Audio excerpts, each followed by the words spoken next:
Hello and welcome. I'm conductor Raffaele Ponti, and this is Behind the Notes. Today, my very special guest is the amazing violinist, David Kim. David, welcome. Thanks, Raffaele. Great to be with you. I wish very much that it was in person. It is super cold up here in Philadelphia today. Same for me. It's always a pleasure to be with you. Thank you for taking the time out of your very busy schedule. Listen, you are the concertmaster of one of the greatest orchestras in the world. What does that feel like? Feels awesome. It's got to be great. So much pressure. It's so much stress and pressure. Like any wonderful position, it has its ups and its downs, mostly up. And a saying that I like to repeat a lot is it's the gift that keeps on giving. For instance, when would an orchestra, a wonderful orchestra and conductor friend in Florida call me to come and play a concerto? And then, just many, many wonderful opportunities beyond the world travel and the use of an incredible violin. And just year after year, decade after decade now, it's like 22 years of playing at Carnegie Hall 7 times a year and playing all over the world, really touring and recording for Deutsche Grammophon, all these things that are just beyond my imagination and wildest dreams. So I'm, of course, incredibly grateful every day. And it's never gets comfortable. It's always like, I've always got butterflies in my stomach. Wow, that's exciting. But that's what makes it special, I think. The Philadelphia sound, especially the string sound, is world famous. And people have talked about this for many, many, many, many years. Do you think that started with Stokowski and his idea of this pipe organ-like homogeneous sound with free bowing, or was it really nestled really tightly with Ormandy and after? What are your thoughts on that? Well, I think the genesis of the Philadelphia Orchestra sound, and for those who may not be totally familiar, the Philadelphia Orchestra sound is known as being quite string oriented and very rich and unctuous, and it kind of sounds like we're talking about wine, like it's got depth, it's got complexity, and every orchestra kind of has its own personality, but Philadelphia is known for its incredible string sound. And it started with Stokowski, and the Philadelphia Orchestra has always played at the Academy of Music, which is an old opera house in downtown Philadelphia. And the acoustics are for opera, meaning it's dead as a doornail in there. And so because of that, he insisted that the strings add lots of vibrato and that everybody played with a kind of a slower bow, kind of trying to pull the sound out, like create warmth in the sound in order to get over the deficiencies of this old opera house. And when I first arrived in Philadelphia, I didn't quite understand what all that meant. And all it took was for me to go out into the house and listen to the orchestra a few times. And on stage, the feeling was just overwhelming. I could just feel it like coming into my pores. The whole stage was vibrating. But as soon as you went out into the house in the Academy, it was kind of almost distant. So that I could see the orchestra working hard to send this beautiful sound out into the house.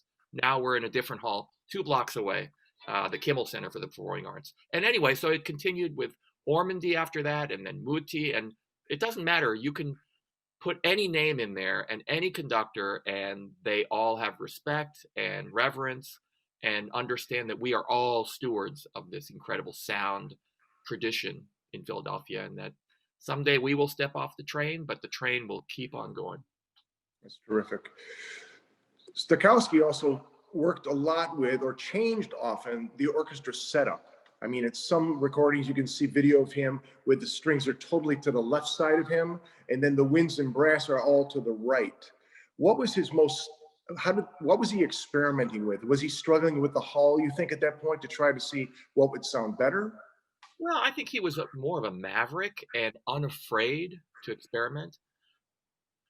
In the end, we still play the old way, you know, with first violins and the second violins, violas, cello, the basses in the back. You know, it's the same thing. And um, I think he was just unafraid to experiment. And one of the things that he instituted was free bowing. And what that means is in any piece, usually the concertmaster has to decide how many bows, how much bow are we going to use, how quickly or how slowly are we going to pull the bow, and how many notes are we going to put under one pull of the bow.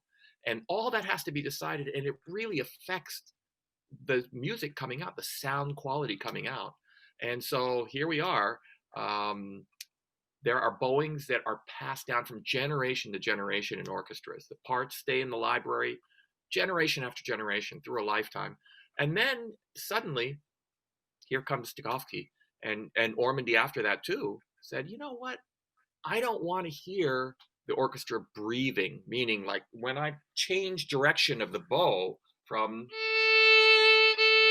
a down bow, what we call down bow, to an up bow, there's just a little break in the sound, which is inevitable because I'm changing direction. So in order to cover that, Stokowski said, let's play free bowing, meaning in a beautiful melody, everybody change at different times. So those little gaps are all covered, and that what comes out is just pure legato, smooth cantabile, beautiful singing sound. And we still do it to this day. We use it sparingly, but when we do, we love it. Now, does that mean that they're all doing bows up and down, but just changing at different times, or some people going up while some are going down? Exactly. It's completely, all hell breaks loose when that happens. And sometimes at the beginning, when I first got into the orchestra, we weren't doing it for a long time. And then some conductors kind of started experimenting us going back to it. And it took us a while. It's in our DNA that we play, all the bows travel the same direction. And it was hard not to do that, or to try not to do that. But now we get it. And for me and my stand partner, we're so in tune with each other. There's so much nonverbal communication going on that whenever the conductor says, okay, let's try this second phrase, let's try free bowing, I'll quickly whisper to her, okay, you change a lot, I'll change very little. Or, you know, or the opposite. Something like we'll have a game plan. Otherwise, we just instinctively will match each other. And then all the free bowing is out the window. Right. That's what must add a bigger, rounder, rich sound, because the tip of the bow sounds different than the frog. Do you agree with that? Absolutely. Would you show us, would you show our listeners what that means? Yeah, the bow is basically, it weighs not much. It weighs about, the average bow weighs around 60 grams. And it's made from a wood that grows only in the rainforests of South America, unfortunately, in the state of Pernambuco. And of course, nowadays they use carbon fiber and all this stuff, but good violin bows or string player bows are used with Pernambuco wood. And then this is called the frog, and this is where we hold the bow. And this is all, you know, ebony and mother of pearl for decoration. A little bit of silver here. This is how we tighten the bow hair. The bow hair is replaced once every month or so. Arabian horsetail from China. And then this is called the tip of the bow, and it's the lighter end. So, and then the middle has this kind of strength but flexibility. And so, yeah, when we change bow at the frog, it's heavier because it's near the power source, which is shoulder, arm, heavier. I mean, the bow is just designed, it's heavier on this side, so it gets more power here. So when we want a lighter, more fluffy sound, we play more towards the tip, where we have less leverage with our arm and shoulder, and the bow itself is lighter. We're away from our power source, so we're lighter. And so it's a lot about, as a concertmaster, a lot of what I do is showing by example. Like if I'm playing a lot at the frog, obviously, and I move my head a little bit, I'm trying to show the string players, hey, let's dig in a little bit at this place.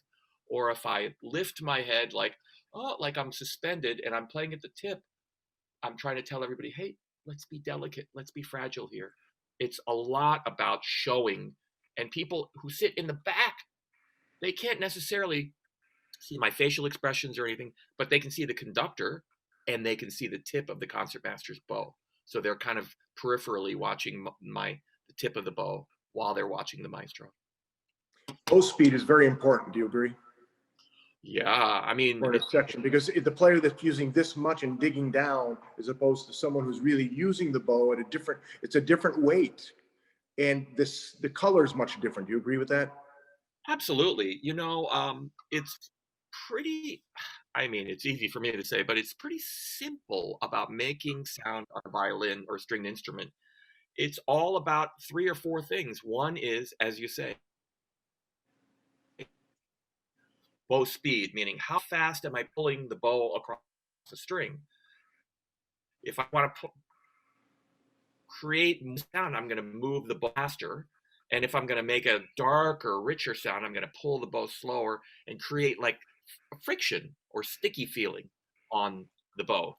And then it's all about, if I'm playing a little bit here, it's called a point of contact, whether I'm playing closer to the bridge, which creates more sound, or closer to the fingerboard, which creates less sound. So I'm adjusting that. And then bow pressure with my index finger or my arm. If I press, I'm going to create more density of sound. And if I don't, it's going to be lighter. So basically, those are the factors that create sound. And then maybe which part of the bow, as I was speaking of earlier, which part of the bow am I going to be playing? And that's all I'm trying to show, and trying to teach all the time as well.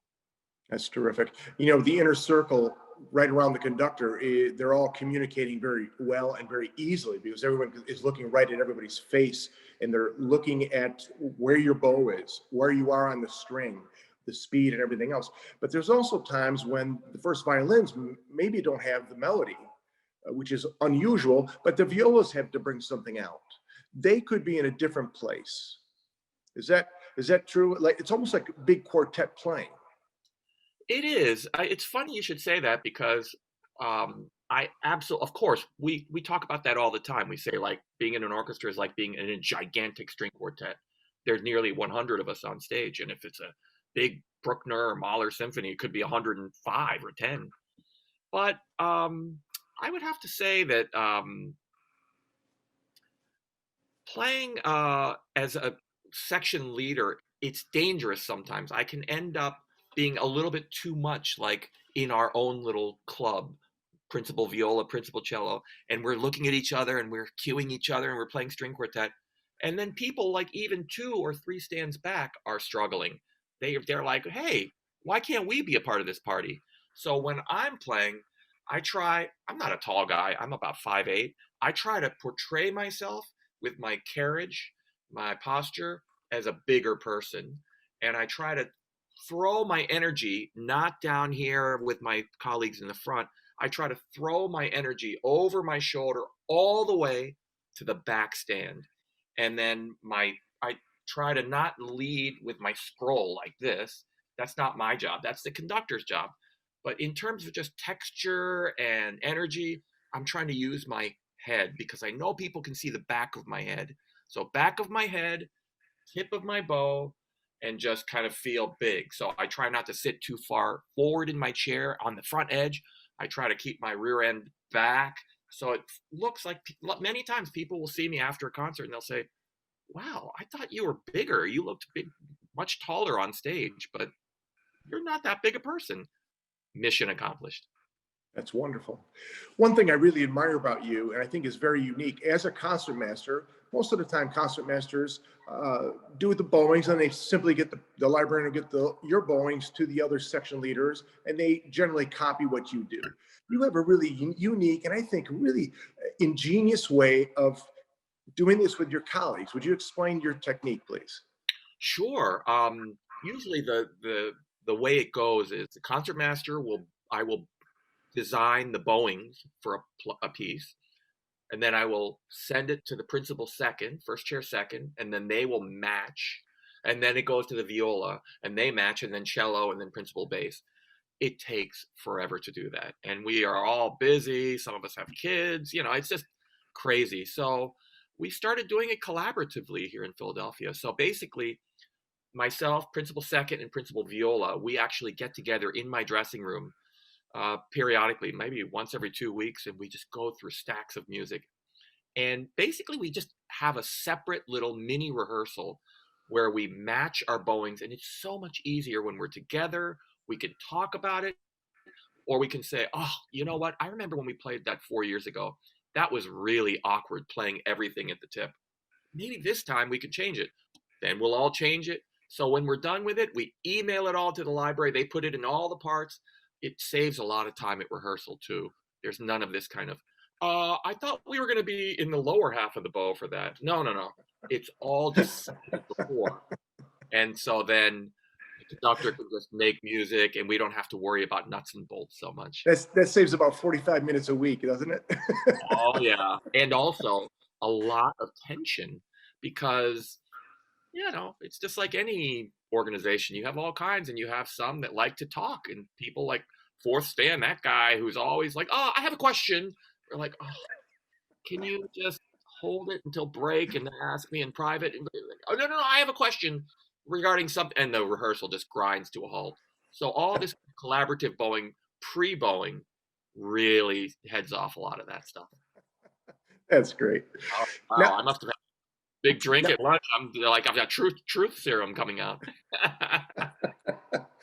now, David, you're a great concertmaster, but you're also a great soloist and an educator. And you happen to be good. I believe you are equal on all levels, and that's pretty unusual. So you see things from all sides, from the younger musician who's aspiring to be in the Philadelphia Orchestra, or and you're sitting also on panels for auditions.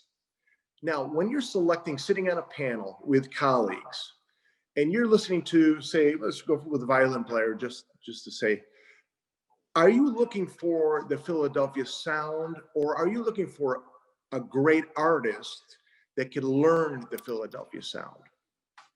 Oh, I'm sorry, Raffaele. You just froze for the last 10 seconds of what you were saying. Okay, I'll repeat it. Just the last. Sitting on auditions and with other colleagues there, and a young aspiring, violinists are coming in to want to be in the Philadelphia Orchestra. Are you looking for a player who has the Philadelphia sound, or are you looking for a great musician who can learn the Philadelphia sound?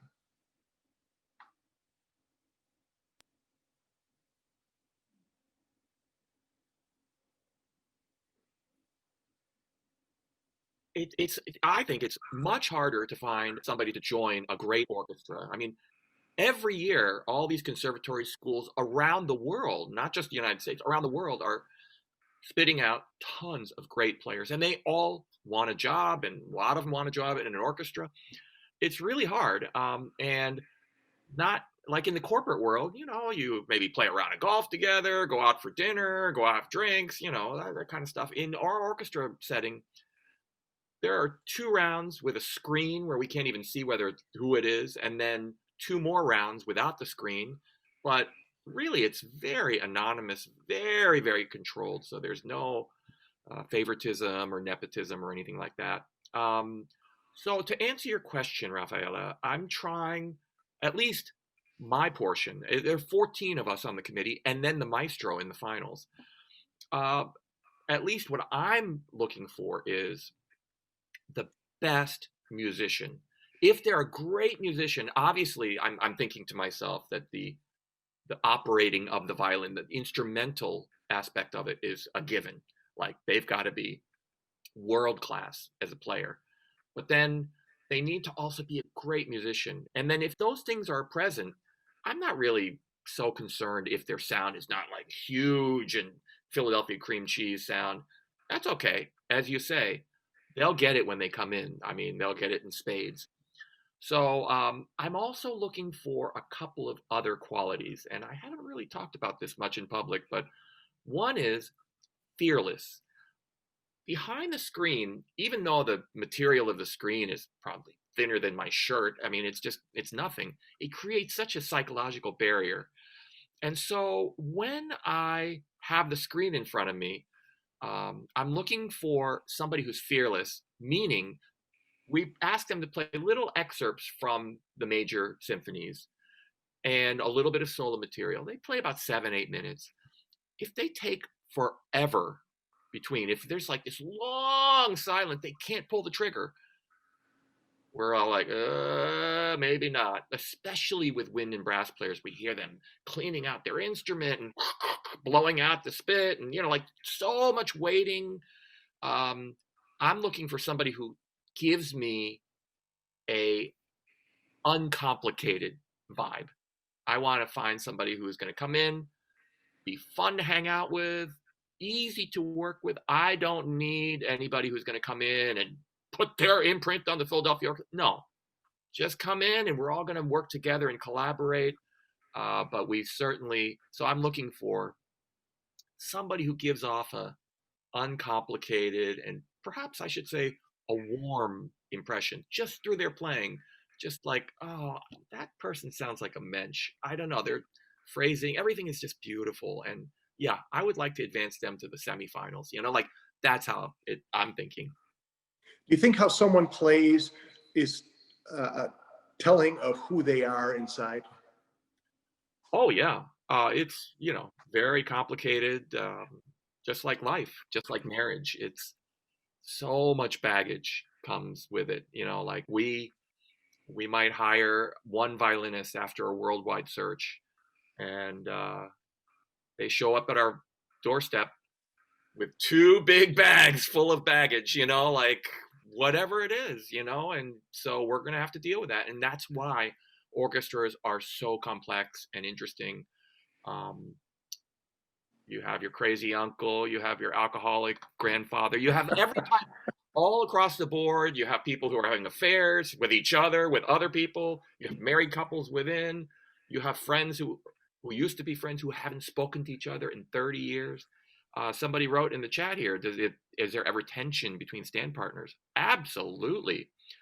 Yeah, absolutely. It happens all the time. And it's hard because we see each other so much every day. We're together, and it's like if you were in a cubicle and you were both typing at the same time and you have to match each finger tap, each one exactly at the same pace and the same intensity. It's exactly what we're doing. And on top of that, we're traveling together, staying in hotels together, eating together. It's pretty complicated, and we're under pressure all the time.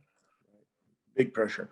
It's a funny thing you with that question is that I've even experienced where stand partners, sometimes personalities, you win a position in a certain spot and the personalities just don't click, or the fact that the inside violinist turns the page either too late or too early because of what they're reading can be annoying, and those kind of things. What do you do in those situations? Well, thankfully, and this connects with this last question we had in the chat, is that we have a thing called rotation. And that is basically everybody is sitting in a different chair week to week, sometimes piece to piece. And that is so that some people might, say, oh, well, some guy in the third stand might say, oh, my son is graduating from high school next week. Is there any way I can be off next week? And then, oh, of course. And the section monitor says, oh, sure, you're off next week, but then the week after you're going to play on second stand for every piece. But then you come back, so we're constantly rotating front to back, back to front, inside, outside. But the front stands are what they call titled positions: concertmaster, associate concertmaster, assistant concertmaster. It's kind of like academia in that way. And so we are definitely more kind of sitting together. And when there is tension, it's so hard. We are so mentally fragile, all of us musicians, and we are so super ultra sensitive. And we don't, it's ironic that conductors are telling us how to play and basically critiquing us every single day of our lives. And yet when any of our colleagues says something, oh, it just kills us. So that trying to avoid the confrontation is very difficult. But I've had it with so many of my colleagues where we've talked it out, and for whatever reason, and it's always better afterwards. It's so difficult before. I can't sleep for a few nights before. I'm freaking out as I drive into the hall. And then when we do talk, I'm always so thankful. And it's always adds a human quality, which is so necessary in something that is very human, even though it feels kind of corporate.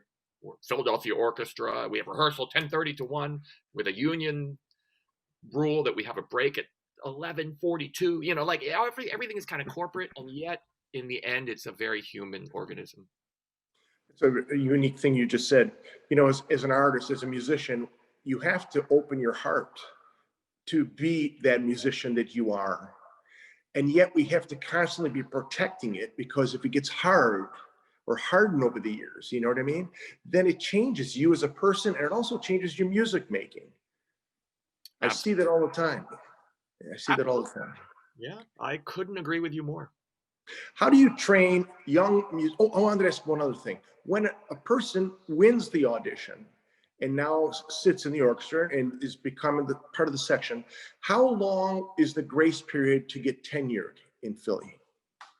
It's, I believe, 9 months, and the committee, basically everybody on stage is watching this poor soul, and there's periodic tenure review process, and then we give them comments. They go into the maestro studio and get comments, and then eventually we vote at the end of 9 months. And only a few times in my career, in over 20 years in the Philadelphia Orchestra, has a new colleague not been granted tenure. And this is something that I feel so strongly about. When we're in the audition process, I try very hard to insist to the committee that we always try to offer somebody a job, or at least the probationary period, with a strong majority, not somebody who's going to sneak in 7 yes votes, 6 no, 6 and 6, but then we fought about it. Like I try to make it like, whoa, we got to get that woman who got 12 yes and 2 maybes, because then the tenure process is a piece of cake. It doesn't create all the fighting and tension. That's wonderful. In playing solos, when you stand up to play concerti, is that a different style of playing than being concertmaster of a major orchestra? Absolutely. And there's a certain amount of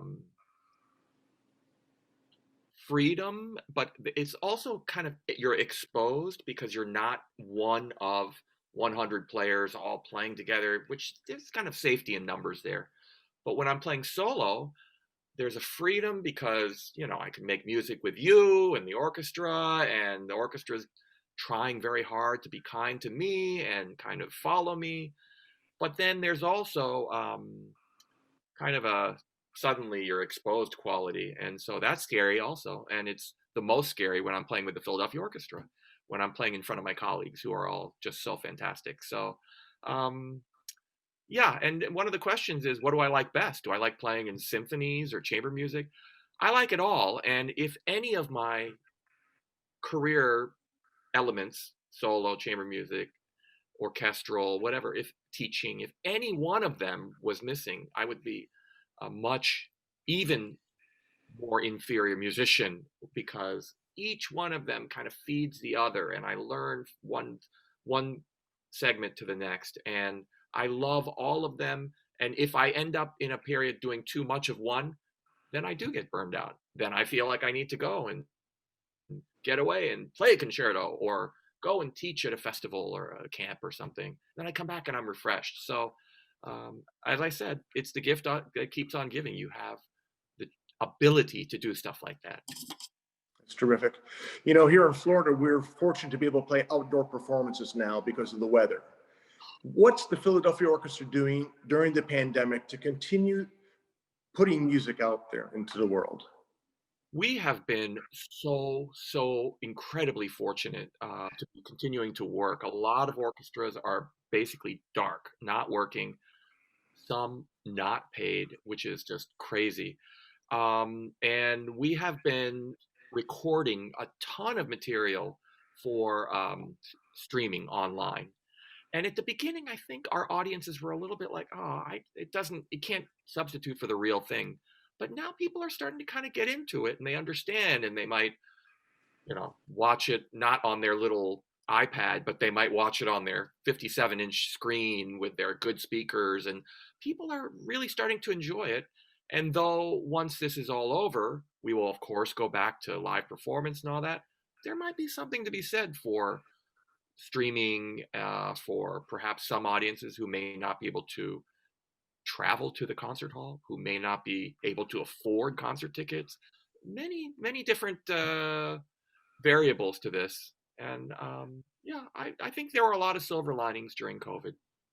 I think you're right. I think because this should continue in some fashion along with live performances, because people from Florida could watch the Philadelphia Orchestra live. Yeah, absolutely. So you can touch a much bigger, broader audience base. And I think that's a real key right there. Absolutely. I would encourage everybody, those of us in the arts have really suffered, because what is it all about? It's about live audience performance. And since last March, we haven't been playing in front of audiences and no concerts. Weeks and weeks have gone by where we have nothing. And so now that things are starting to open up again, I would really sincerely and humbly urge you to go and support your wonderful Punta Gorda Symphony Orchestra, and tune into the Philadelphia Orchestra website, watch some of those concerts online. There's so much good stuff out there, and musicians have been so creative in creating all different kinds of content online. So there's a lot out there. And as we start getting vaccinated and moving towards live performance, I would just humbly ask everybody to support your local orchestra and theater group and opera company and ballet company. All these things, they cannot survive without you, and they do it for you.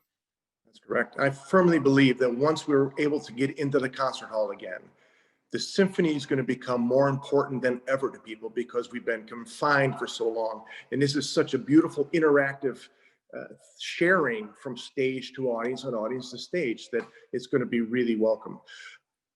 Education is important. Quickly, if we can just do this, David, I know you believe that music in children's lives is important. It is medical proven health benefits to children with the brain and all kinds of other things. And we're teaching life lessons through the lesson process and the music making process. We have a lot of listeners who have children, and we also have a lot of listeners who have grandchildren. Can you just tell us your take on the importance of music in children's lives? Well, as you say, Raffaele, it teaches taking music lessons, whether you're at Juilliard School of Music or whether you're taking violin in second grade. It's teaching you life skills, problem solving, discipline, delayed gratification. Like, you have to do your half an hour of practicing, then you can have ice cream. Delayed gratification, all these things. And for me, one of the things that I find most touching and wonderful is that it's like teaching your child or your grandchild a language. It's like teaching them Latin or Spanish. Um, you are giving them a gift that they will cherish for the rest of their lives with pride. Like, I can read music, I can play an instrument. It's as though you were Korean and you said, "Oh, you speak Korean," and you could just go right into Korean. But it is really one of the most valuable languages known to mankind. And so we can't live without music.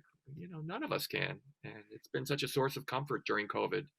And so, yeah, I look forward to getting to play before little kids too again, for sure. That's wonderful. One last question. When our listeners are coming to Philadelphia to hear the great Philadelphia Orchestra and you, where do we get the best Philly cheesesteak sandwich? Wow. Well, that's kind of a loaded question. There are several. Is it Geno's or Pat's? I would say neither. Those are the two places that are across the street from each other. Right. There's another place called Jim's Ah. South Street, and it is really kind of a dive, and it's delicious. But you can't eat too many of them. It's like a heart attack on a plate.